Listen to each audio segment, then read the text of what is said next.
आज मु आपन को जड़े सफल युव चाषी सह देखा करेबी सी प्लांट रे 8 घंटा ड्यूटी करी देखु परियापत्र चाष कर आसतु कथा हाँ आ पचारि बुझा केते जमी परिमाण से लगे केते लाभवान हो भाई आज ये कौन हूँ पानी मड़ा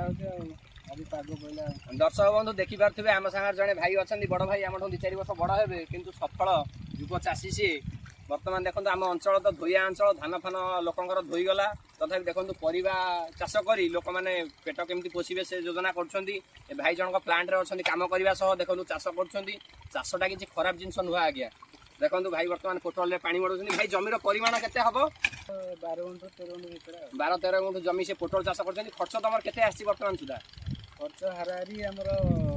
22-23 हजार टका दर्शक बंधु देखो खर्च कले किंतु सी फल फलिला बेलू आहरी जहाँ भी 1.5 मास कि 2 मास पर फल बाहर ना कि मसे लगे फल बाहर बेलू देखो बर्तमान से पानी सार दौरान संपूर्ण भाव पानी दे